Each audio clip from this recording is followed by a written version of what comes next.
Welcome to RS academy.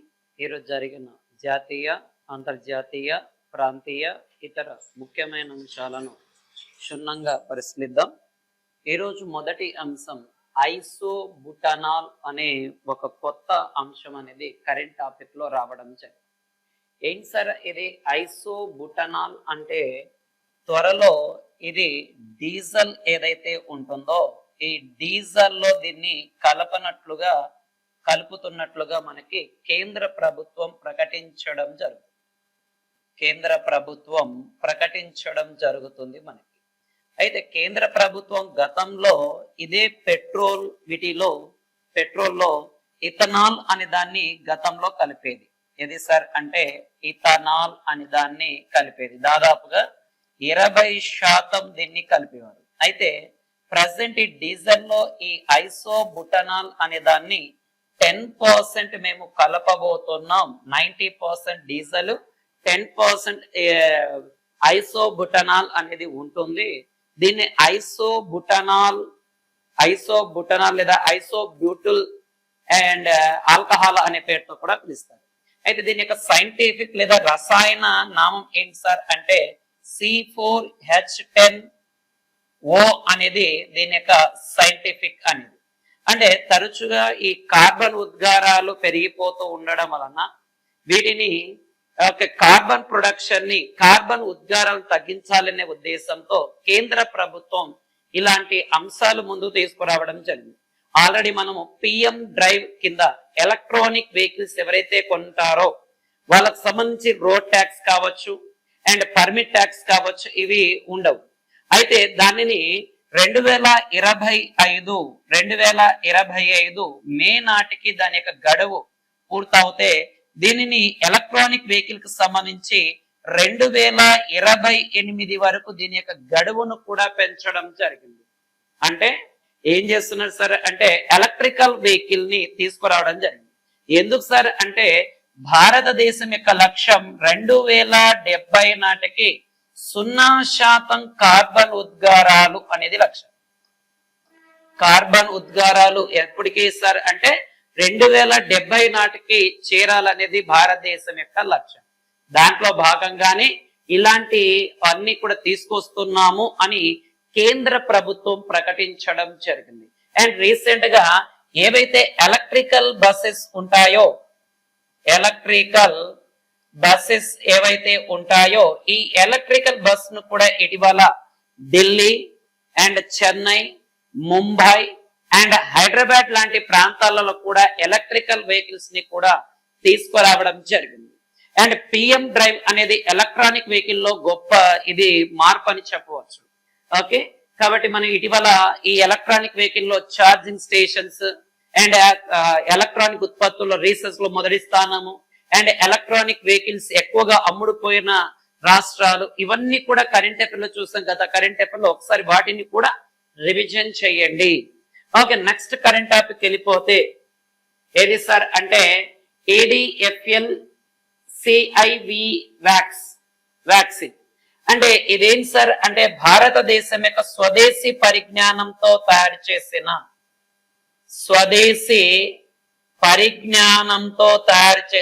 ఒక vaccine. స్వదేశీ పరిజ్ఞానంతో తయారు చేసిన ఏది సార్ అంటే వ్యాక్సిన్. ఈ వ్యాక్సిన్ అనేది భారతదేశ స్వదేశీ పరిజ్ఞానంతో తయారు చేశారు. ఏ దానికి సార్ అంటే మలేరియా అనే డిసీజెస్ సంబంధించి ఈ వ్యాక్సిన్ ని తయారు చేయడం జరిగింది. అంటే భారతదేశం సొంత పరిజ్ఞానంతో ఈ ఏదైతే ఇండిజినస్ టెక్నాలజీలో మలేరియా వ్యాక్సిన్ ని తయారు చేయడం జరుగుతుంది మనకి. అందుకే దీన్ని అడాల్ఫిక్ వ్యాక్స్ అనే పేరుతో పిలుస్తారు. అంటే ఈ మలేరియా అనేది ఏ దోమకాటు వలన రావడం జరుగుతుంది. ఓకేనన్నా, ఈరోజు క్వశ్చన్ ఏంటి సార్ అంటే ఏ దోమకాటు వలన మలేరియా డిసీజ్ అనేది వస్తుంది. ఓకే, కామెంట్ రూపంలో తెలియజేయండి. అండ్ 2025 సంవత్సరానికి మలేరియా రహిత దేశంగా శ్రీలంక అనే దేశాన్ని ప్రకటించడం జరిగింది. గతంలో ఈజిప్ట్ ఇలాంటి దేశాలు కూడా ఉండడం జరుగుతుంది. అండ్ నెక్స్ట్ కరెంట్ టాపిక్ మనం చూస్తే దీంట్లోనే మనం 2 days బ్యాక్ క్యాన్సర్ సంబంధించి ప్రపంచంలోనే మొట్టమొదటి వ్యాక్సిన్ ని ఎవరు సార్ అంటే రష్యా అనే దేశం తయారు చేయడం జరిగింది. ప్రపంచంలోనే మొట్టమొదటి క్యాన్సర్ వ్యాక్సిన్ ని ఏది రష్యా దేశం తయారు చేసింది. ఇదే మెడిసిన్ విభాగంలో కరెంట్ న్యూస్. ఇప్పుడేమో భారతదేశం ఏం చేసింది సార్ అంటే ఈ మలేరియా వ్యాక్సిన్ ని అడాల్ఫిక్ వ్యాక్సిన్ ని తీసుకురావడం చాలా చాలా ఇంపార్టెంట్ అయిన చూడండి, ఎగ్జామ్ పాయింట్ ఆఫ్ లో అడగడానికి ఛాన్సెస్ ఉన్నది. ఓకే, నెక్స్ట్ కరెంట్ టాపిక్ వెళ్ళిపోతే భారతదేశం $600 మిలియన్ ప్రత్యేక ఆర్థిక సహాయం ప్రకటించింది. ఏ దేశాన్ని ప్రకటించడం జరిగింది అని మనం గమనించినట్లయితే మారిషస్. ఏది సార్ అంటే మారిషస్ అనే దేశానికి భారతదేశం $680 బిలియన్ ఆర్థిక సహాయం ప్రకటించడం జరిగింది. అంటే ఎందుకు ప్రకటించింది సార్ అంటే వాణిజ్యము అండ్ రక్షణ వ్యవహారాలు అండ్ వ్యవసాయం ఇలాంటి వాటిపైన ప్రకటించడం జరిగింది. అదే మారిషస్ అధ్యక్షుడు ఎవరు సార్ అంటే నవీన్ చంద్రన్ అనే వ్యక్తి మారిషస్ ప్రధానమంత్రి. ఇతను భారతదేశ సందర్శనలో భాగంగా ఈ యొక్క వారణాసి అనే ప్రాంతంలో కూడా కొన్ని ప్రత్యేక పూజలను కూడా నిర్వహించడం జరిగింది. మారిషస్ ప్రధానమంత్రి అయిన నవీన్ చంద్రన్ అనే వ్యక్తి. కాబట్టి ఇటీవల భారతదేశం ఏ దేశానికి $680 మిలియన్ డాలర్లు ప్రకటించింది సార్ అంటే ఈ మారిషస్ దేశానికి ప్రకటించడం జరిగింది. ఇటీవల మాల్దీవులు అనే దేశాన్ని కూడా ఏది సార్ అంటే మాల్దీవులు అనే దేశాన్ని కూడా భారతదేశం ఓకే ఇక్కడ కూడా కొంత రుణాన్ని వాళ్ళకి ఇవ్వడం జరిగింది. అండ్ రీసెంట్ గా ఏది సార్ అంటే ఒక దేశానికి మానవత సహాయం కూడా ప్రకటించడం జరిగింది. ఇటీవల పాపువా న్యూగినియా అనే దేశాన్ని కూడా భారతదేశం ఆ దేశం యొక్క 50వ సంవత్సర వేడుకల్లో భాగంగా వెళ్ళడం జరిగింది. అండ్ ఇటీవల భారత ప్రధాని నరేంద్ర మోడీ గారు కూడా జర్మనీ అనే దేశ సందర్శన కూడా వెళ్ళడం జరిగింది. ఆ దేశం యొక్క దేవాలయంలో దారుజీ అనే ఒక బొమ్మను కూడా భారతదేశ ప్రధాని నరేంద్ర మోడీకి ఇవ్వడం జరిగింది గిఫ్ట్ గా. ఇలాగా కొంచెం జాగ్రత్తగా ఫోకస్ చేయండి. ఇటీవల ఏ దేశ అధ్యక్షులు ఎవరైనా భారతదేశంలోకి వచ్చారా, లేదంటే భారతదేశ ప్రధానమంత్రి అధ్యక్షుడు ఇలాంటి ప్రత్యేక వ్యక్తులు ఎవరైనా వేరే దేశానికి వెళ్ళారా, అలాంటి విషయాల పైన కొద్దిగా ఫోకస్ చేయండి. ఎగ్జామ్ పాయింట్ ఆఫ్ లో క్వశ్చన్ రావడానికి ఛాన్సెస్ ఉండడం జరుగుతుంది. ఓకే, నెక్స్ట్ కరెంట్ టాపిక్ వెళ్ళిపోతే ఏం సార్ అంటే సెబాస్టియన్ లెక్నోర్ను ఫ్రెంచ్ ప్రధానమంత్రిగా ప్రకటించడం జరిగింది. అండ్ ఇటీవల ఈ ఫ్రెంచ్ దేశం లేదా ఫ్రాన్స్ అనే దేశంలో ఒక వ్యతిరేకత రావడం వలన అక్కడ ఫ్రెంచ్ ప్రధానమంత్రిని తొలగించడం జరిగింది. అందువలన కొత్తగా ఈ ఫ్రాన్స్ దేశ అధ్యక్షుడు అయిన ఎవరు సార్ అంటే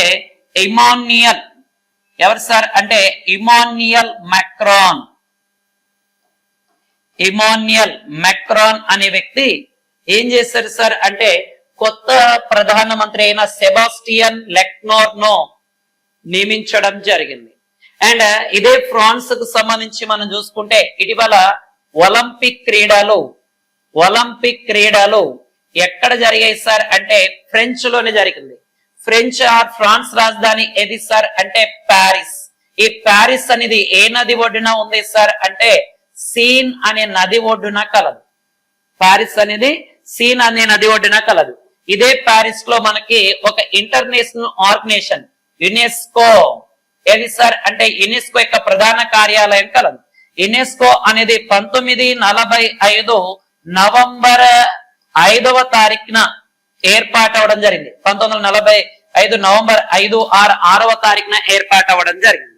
ఇదే యునెస్కో దాంట్లో 44వ వారసత్వ ప్రదేశంగా భారతదేశం నుంచి ఏది సార్ అంటే శివాజీ శివాజీ కోటలు 12 మిలిటరీ సైన్యపు కోటలు, మిలిటరీ ఫోర్ట్స్ అనేవి యునెస్కో యొక్క 44వ వారసత్వ ప్రదేశంగా చేర్చడం జరుగుతుంది మనకి. ఇది ఇక్కడ కొంచెం జాగ్రత్తగా ఫోకస్ చేయండి, ఎగ్జామ్ పాయింట్ ఆఫ్ వ్యూలో రావడం ఛాన్సెస్ ఉంది. ఓకే, నేటి ప్రశ్న మళ్ళీ చెప్తున్నా చూడండి అన్న. మలేరియా అనేది ఏ దోమ ద్వారా రావడం జరుగుతుంది? అంటే వాహికంగా పనిచేస్తుంది ఏ దోమ? ఓకే, అది కామెంట్ లో తెలియజేయండి, లైక్ చేయండి, షేర్ చేయండి. Okay, next current affair.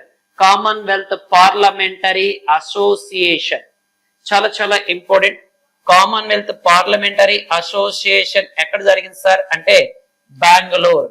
ఎక్కడ జరిగింది సార్ అంటే బెంగళూరు ప్రాంతంలో ఇది జరగడం జరిగింది. అయితే ఇది ఎన్నవది సార్ అంటే 11వ కామన్వెల్త్ పార్లమెంటరీ అసోసియేషన్. అంటే గతంలో ఇది కామన్వెల్త్ దేశాలు అంటే ఈ గ్రూప్ ఆఫ్ కామన్వెల్త్ అని పిలిచేవాళ్ళు. అంటే గతంలో ఈ బ్రిటన్ దేశం చేత పరిపాలించబడే దేశాలన్నీ కలిపి ఒక గ్రూప్ గా ఏర్పాటై, ఆ గ్రూప్ గా ఏర్పడిన దేశాల తర్వాత కాలంలో ఈ కామన్వెల్త్ పార్లమెంటరీ అసోసియేషన్, ఈ పార్లమెంటరీ అసోసియేషన్ కి అధ్యక్షత వహించినది మన లోక్సభ స్పీకర్ అయిన ఓం బిర్లా గారు. ఓం బిర్లా గారు అధ్యక్ష వహించడం జరిగింది. ప్రెసిడెంట్ లోక్సభ స్పీకర్ 18వ లోక్సభ స్పీకర్ ఎవరు సార్ అంటే ఓం బిర్లా. గతంలో కూడా 17వ లోక్సభ స్పీకర్ కూడా ఎవరున్నారు సార్ అంటే ఓం బిర్లా గారే ఉన్నారు. భారతదేశం యొక్క మొదటి లోక్సభ స్పీకర్ లేదా first Lok Sabha speaker in India ఎవరు సార్ అంటే జీవి మౌలాంకర్ గారు ఉండేవారు. జీవి మౌలాంకర్ గారు ఉండేవారు. ఇతన్ని గణేష్ వాసుదేవ మౌలాంకర్ అనే పేరుతో కూడా పిలవడం జరుగుతుంది మనకి. ఇక్కడ కొంచెం జాగ్రత్తగా చూడండి, ఎగ్జామ్ పాయింట్ ఆఫ్ లో రావడానికి ఛాన్సెస్ ఉన్న question. Okay, next current topic వెళ్ళిపోతే మనకి వేద గడియారం. దీనిని ఇటీవల 2 days బ్యాక్ మనకి ఎక్కడ సార్ అంటే మధ్యప్రదేశ్ రాష్ట్రంలో మధ్యప్రదేశ్ సీఎం ఓకే ఏది సార్ అంటే వేద గడియారంను తయారు చేయడం జరిగింది, వేద గడియారంను ప్రారంభించడం జరిగింది. అయితే ఇది మనకి విక్రమాదిత్య ఏది సార్ అంటే విక్రమాదిత్య శకం ఆధారంగా దీన్ని రూపొందించారు. అయితే గతంలో 2014లో ఉజ్జయిని ఎక్కడ సార్ అంటే ఉజ్జయిని మధ్యప్రదేశ్ లోని ఉజ్జయినిలో నరేంద్ర మోడీ గారు ఏది సార్ అంటే నరేంద్ర మోడీ గారు దీన్ని ఈ వేద గడియారంను పునఃప్రారంభించడం జరిగింది మనకి. అయితే దీనికి సంబంధించిన కొన్ని రకాల విషయాలను కొన్ని రకాల వాటిని భారతదేశంతో పంచుకున్నారు ఈ యొక్క ఏసీఎం సార్ అంటే మధ్యప్రదేశ్ సీఎం. అంటే గతంలోనే 2011లోనే ఈ వేద గడియారంను ఇచ్చేయడం జరిగింది మనకి. అయితే మనకి ఈ వేద కాలం అనేది చాలా చాలా ఇంపార్టెంట్ అయినది ఇండియన్ హిస్టరీలో మనకు ప్రధానంగా ఉంటుంది. ఈ వేద కాలం అనేది క్రీస్తు పూర్వం 1500 నుంచి 600 సంవత్సరాల మధ్య వేద కాలం అనేది ఉంటుంది. అంటే బీసీ నన్ను ఏది సార్ అంటే బీసీ టైం పీరియడ్ లో క్రీస్తు పూర్వం అంటే క్రీస్తు పూర్వం 1500 నుంచి 600. దీన్ని మన వేద కాలాన్ని మళ్ళీ 2 రకాలుగా విభజించుకోవడం జరుగుతుంది. దాంట్లో ఒకదాన్నేమో మనం ఏమంటాం సార్ అంటే ఒకదాన్నేమో తొలి వేద కాలం అంటాం. తొలి వేద కాలం ఇది 1500 నుంచి 1000 BC మధ్య ఉండడం జరుగుతుంది. అండ్ రెండవ కాలాన్ని మనము మలివేద కాలం అనే పేరుతో పిలుస్తాం. ఇది 1000 BC నుంచి 600 BC మధ్య ఉండడం జరుగుతుంది. ఓకే, ఇలాగ మనకి వేద కాలం. ఇక భారతదేశంలో ఇనుము వాడకం కూడా తీసుకొచ్చారు. వీళ్ళు మొదటగా పశు పోషకులు, తర్వాత వ్యవసాయదారులుగా మారడం జరిగింది. వీరి కాలంలోనే భారతదేశంలో గ్రామీణ నాగరికత అంటాం, గ్రామీణ నాగరికత. అదే ఇండస్ వ్యాలీ అయితే పట్టణ నాగరికత అనే పేరుతో పిలుస్తాం. భారతదేశంలో లిఖిత ఆధారాలు ఏర్పడినవి ఇక్కడే సంస్కృత భాష నుంచి. అంటే గతంలో సింధు నాగరికతలో లిఖిత ఆధారాలు ఉన్నప్పటికీ ఇప్పటికీ చదవలేకపోతున్నాం. కానీ ఒక లిపి చదవడానికి రాయడానికి మనకు బాగా ఉపయోగపడింది వేదకాలం నుంచే. ఈ వేదకాలంలో సంస్కృత భాష బాగా అభివృద్ధి చెందడం జరిగింది. అదే తొలి వేద కాలాన్ని మనము ఋగ్వేద కాలం అని కూడా పిలవచ్చు. ఏమనొచ్చు సార్ అంటే ఋగ్వేద కాలం అని కూడా పిలుస్తారు. ఎందుకంటే ఋగ్వేదం ఆ కాలంలోనే రాయబడింది. తర్వాత మలివేద కాలంలో ఈ ఋగ్వేదం తర్వాత వచ్చే సామవేదం, అధర్వణ వేదం, యజుర్వేదం, బ్రాహ్మణాలు, అరణ్యకాలు ఇవన్నీ కూడా మలివేద కాలంలో రాయబడడం జరుగుతుంది. ఇక్కడ కొంచెం జాగ్రత్తగా ఫోకస్ చేయండి. విక్రమాదిత్య కాలం ఆధారంగా వేద కాలాన్ని మనము డిజైన్ చేస్తాం. 2014లో ఉజ్జయిన్లో ప్రారంభించారు. ఇప్పుడు మధ్యప్రదేశ్ సీఎం దాన్ని పునః ప్రారంభించారు. అందువలన ఇది కరెంట్ టాపిక్ లో ఉండడం జరుగుతుంది. కాబట్టి కొంచెం జాగ్రత్తగా ఫోకస్ చేయండి. ఎగ్జామ్ పాయింట్ ఆఫ్ లో అడగడానికి ఛాన్సెస్ ఉంది. ఓకే, నెక్స్ట్ కరెంట్ టాపిక్ వెళ్ళిపోతే హై స్పీడ్ ఇంటర్నెట్ ను మనకు తయారు చేయడం జరుగుతుందన్న ఏది సార్ అంటే high speed internet. High speed internet ఇది మనకి ఎవరు సార్ అంటే ఎలాన్ మస్క్ గారు తయారు చేయనున్నారు అనేది. ఇది దాదాపుగా మనకి ఏది సార్ అంటే డైరెక్ట్ గా శాటిలైట్ నుంచి ఏది సార్ అంటే శాటిలైట్ నుంచి నేరుగా మొబైల్స్ ఓకేనన్నా ఈ మొబైల్స్ కి అనుసంధానం చేయబడుతుంది. అంటే ఇప్పుడు ఎలాగైతే మనం సిమ్స్ వాడుతున్నామో అలా కాకుండా డైరెక్ట్ శాటిలైట్ నుంచి మన కనెక్టివిటీ కోసం ఈ హై స్పీడ్ ఇంటర్నెట్ ను మొబైల్ ఫోన్లకి అండ్ ఇతర పరికరాలకు కనెక్టివిటీ చేసుకునేలాగా ఇచ్చేయడం జరుగుతుంది. ఇటీవల వచ్చిన డేటా ప్రకారం ప్రపంచంలో అత్యంత వేగవంతమైన హై స్పీడ్ ఇంటర్నెట్ లో ఫస్ట్ ప్లేస్ లో ఉన్న దేశం ఏది సార్ అంటే యుఏఈ అని చెప్పవచ్చు. అదే మనకి హై స్పీడ్ ఇంటర్నెట్ కాకుండా హోమ్ బ్రాండెడ్ లో అగ్రస్థానంలో ఉన్న దేశం ఏది సార్ అంటే సింగపూర్. చాలా చాలా ఇంపార్టెంట్ అయినది చూడండి అన్న. హై స్పీడ్ ఇంటర్నెట్ లో యుఏఈ అండ్ దాని తర్వాత సింగపూర్ అనేది హోమ్ బ్రాండ్ లో ఫస్ట్ ప్లేస్ లో ఉండడం జరుగుతుంది. అయితే హోమ్ బ్రాండ్ లో భారతదేశం అనేది 98వ స్థానంలో ఉంది. అదే మనకు హై స్పీడ్ ఇంటర్నెట్ లో దాదాపు 24 స్థానాల కంటే పైన భారతదేశం అనేది ఉంది. అయితే ప్రపంచంలో హై స్పీడ్ ఇంటర్నెట్ ని ఉపయోగించిన ప్రవేశపెట్టిన దేశం ఏది సార్ అంటే జపాన్. అయితే ఈ జపాన్ అనేది ఈ హై స్పీడ్ ఇంటర్నెట్ లో అత్యంత వేగంతో నడిచే ఇంటర్నెట్ లో టాప్ 10 లో కూడా లేకపోవడం అనేది బాధాకరంగా చెప్పవచ్చు మనం. Okay, next current topic. ఉపరాష్ట్రపతిగా రాధాకృష్ణన్ అనే వ్యక్తి ప్రమాణ స్వీకారం చేయడం జరిగింది నిన్నటి రోజున. ఓకేనన్నా, ఇతను ఉపరాష్ట్రపతిగా మనకి ఎవరు సార్ అంటే సిపి రాధాకృష్ణ గారు మనకు ప్రమాణ స్వీకారం చేయడం జరిగింది. ఇతని గురించి మనం సపరేట్ గా ఒక క్లాస్ ఉపరాష్ట్రపతి గురించి ఆర్టికల్ ఏంటి, ఉపరాష్ట్రపతులు ఎవరెవరు పనిచేస్తారు, ఎలా పనిచేస్తారు, ఇవన్నీ కూడా మనం ఒక సపరేట్ ఒక వీడియోలో మీకు మన ఆర్ఎస్ అకాడమీ తరపున రిలీజ్ చేయడం జరుగుతుంది. ప్రెసిడెంట్ ప్రమాణ స్వీకారం రాష్ట్రపతి ద్రౌపది ముర్ము గారు ఈ సిపి రాధాకృష్ణ గారిని ప్రమాణ స్వీకారం చేస్తారు. భారతదేశంలో 63వ ఆర్టికల్ ప్రకారం మనకి ఒక ఉపరాష్ట్రపతి పదవి అనేది ఉంటుంది. ఇతను ఉపరాష్ట్రపతి అయినప్పటికీ రాజ్యసభ ఎక్స్ అఫిషియో చైర్మన్ గా కొనసాగుతారు. ఇతనికి సంబంధించిన పూర్తి డీటెయిల్ మనము సపరేట్ ఒక వీడియోలో చూద్దాం. ఓకే, ఏదైనా మిగిలిపోయిన అంశాలు ఉంటే రేపటి గారి చూద్దాం. RS academy Kurnool. మీ స్వామి సార్, జై హింద్.